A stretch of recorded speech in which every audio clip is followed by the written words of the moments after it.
सभी को सादर जय गुरुदेव। आज मैं आप सबके समक्ष सद्गुरु उपदेश के आगे का भाग पढ़ने जा रहा हूं। तो आप लोग सभी लोग ध्यान से सुने। और सबसे पहले तो इन वचनों को मेरे को अपनाना चाहिए, क्योंकि स्वामी जी महाराज जानते हैं कि मेरे अंदर क्या कमियां हैं। आप लोग भले जाने ना जाने, लेकिन स्वामी जी महाराज जानते हैं। तो सबसे पहले तो मेरे को अपनाना चाहिए। तो मैं कोई उपदेश तो दे नहीं रहा हूँ, लेकिन अपना जो है काम कर रहा हूँ और स्वामी जी महाराज के वचनों को आगे बढ़ा रहा हूँ। शाकाहार के प्रचार को किसी तरह से आगे बढ़ा रहा हूँ, क्योंकि जिसको जो काम मालिक देते हैं उसको काम वो ईमानदारी से करना चाहिए। आगे की गति मालिक जाने। तो मैं इन वचनों को पढ़ने जा रहा हूँ। आप लोग का साथ निहित है। आप लोग वीडियो को शेयर भी करें। अच्छी बातों को समझना समझाना चाहिए, तो अपनाना चाहिए। हंसी मजाक के वीडियो बहुत बनते रहते हैं और जो है व्यंग्यबाजी के भी वीडियो बहुत बनते हैं। बहुत लोग मेरे ऊपर भी कटाक्ष करते होंगे, उन सब का धन्यवाद। मैं धन्यवाद से ज़्यादा कुछ भी नहीं कह सकता हूँ। जो लोग मुझे गाली देते हैं उनका भी धन्यवाद। मैं जिनको गाली देता हूँ, गाली दिया होगा, उन सबसे मैं माफ़ी मांगना चाहूँगा। और इन्हीं सब शब्दों के साथ मैं जो है वचनों को पढ़ने जा रहा हूँ। तो आप सब लोग ध्यान से सुनेंगे और अपने जीवन में अपनाएंगे, और मेरे को भी अपनाने की ज़रूरत है। तो है कि मनुष्य शरीर सौभाग्य से नरदेही प्रभु को पाने के लिए प्राप्त हुई है। ऐसी अभाग्यता में अपना जीवन गुजरा, जिसमें नाम मान के हीनमती यानी बुद्धि के तुच्छ बने और अपनी अमूल्य नरदेही को वृथा में बर्बाद कर दिया। मनुष्य शरीर तुम्हें दुर्लभ प्राप्त हुआ है, इसे बर्बाद मत करो। ऐसा करो जो जीव का कल्याण हो।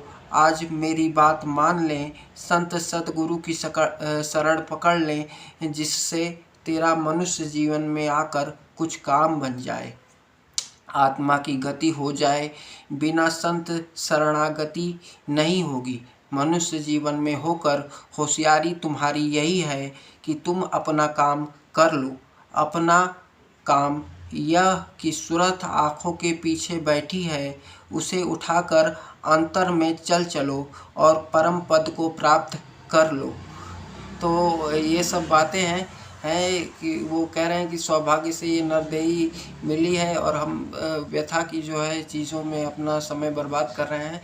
तो ये उपदेश देना आसान है दूसरे को, लेकिन अपने जीवन में भी अपनाना। जैसे मेरे अंदर भी बहुत कमियां हैं कि मैं भी कभी कभी जो है क्रोध में आ जाता हूँ, लाभ और मान के चक्कर में आ जाता हूँ। तो ये मनुष्य का वैसे स्वाभाविक स्वभाव ऐसा होना तो नहीं चाहिए, लेकिन क्या है, कमियाँ सब में होती हैं। तो आप सब मेरे को माफ़ करें। मैं कोई उपदेश नहीं दे रहा हूँ, स्वामी जी के वचनों को आप तक पहुँचा रहा हूँ। मैं बार बार यही कह रहा हूँ, मैं कोई उपदेश नहीं दे रहा हूँ। जीव सदा अज्ञान अचेत अवस्था में रहते हैं। किस किस को समझा सकेंगे। जो साध गुरु परमात्मा को पा चुके हैं, उनका कहना मानते ही नहीं हैं। मन अपनी ठान ठनवाता रहता है, यानी मनमुखी करते रहते हैं। मन सदा से इनको नचाता रहा और आगे भी नचाएगा। जो संत के उपदेश के अनुसार जीव नहीं चलते हैं, वो खर यानी गदहा, कुकुर, सुअर की जिंदगी गुजारते हैं। तो ऐसे नर संसार में आकर व्यथा उधर भरते हैं। खान पान पशुओं का है, जो सुगंध अथवा दुर्गंध का अनुभव होता ही नहीं है। मांस, मुर्दा, मछली, अंडा कितना दुर्गंधपूर्ण दूषित वस्तुएं हैं, जिनके नाम लेने पर जिह्वा शुद्ध समझी जाती है, उन्हीं का सेवन करते हैं। शकल में आदमी पर पशु भी सफाई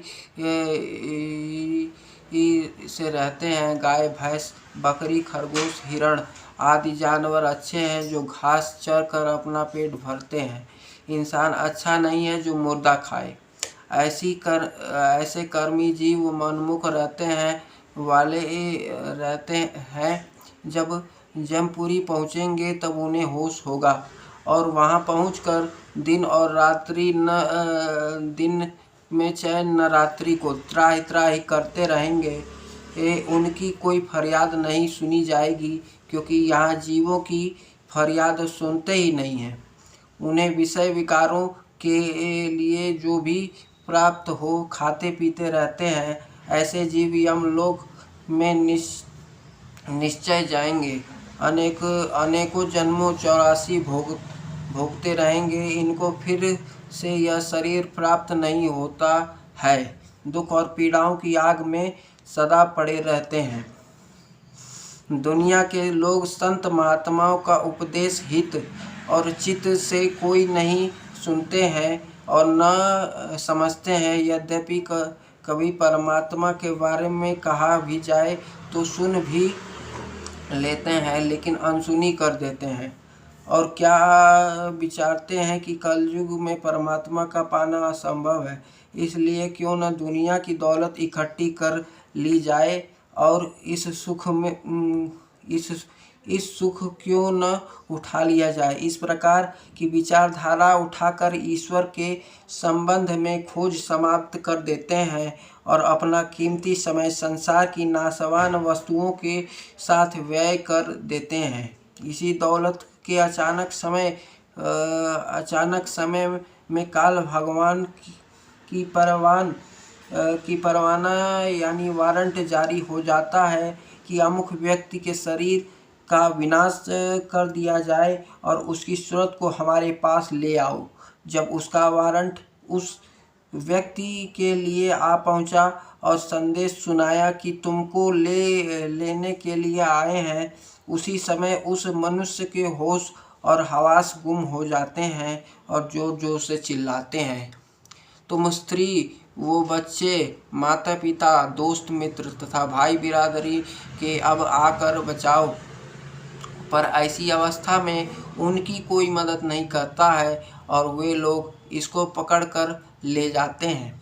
दुनिया के जीव अपने जीव कल्याण के लिए प्रयत्न नहीं करते और झूठे कार्यों में लगे पड़े रहते हैं। हर मनुष्य की अपनी बुराई देखनी चाहिए, क्योंकि मनुष्य अपना भला न कर सका तो दूसरा का क्या करेगा।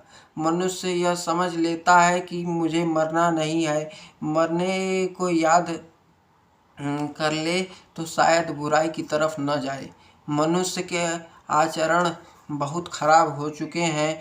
बिना धार्मिक शिक्षा के अब असंभव है कि दुनिया के लोग बदलें। महात्मा को यदि मौका दिया जाए और हर कौम और वर्ग के लोग साथ दें तो जल्द परिवर्तन अवश्य हो जाएगा और आदमी अपने बुरे आचरणों को बदल सकता है। मध्य प्रदेश के जिला छतरपुर में दुर्गा प्रसाद अग्रवाल के निवास स्थान पर सत्संग हो रहा था। एक आदमी पूछता है कि गुरु की क्या ज़रूरत है, बगैर गुरु के क्या भगवान नहीं मिला करता है। मैंने उसे बहुत प्रमाण देकर समझाया, पर उसकी समझ में क्यों न आया।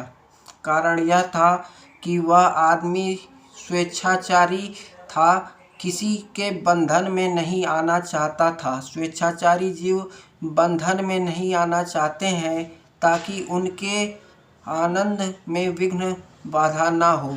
ऐसे प्राणी नरकगामी होते हैं। यह ज़रूर है कि कुछ कर्म भोगने पर नरक और 84 में चले जाते हैं। जय गुरुदेव। तो ये सब स्वामी जी के वचन हैं और आगे का मैं अगले वीडियो में अगले भाग में सुनाऊंगा।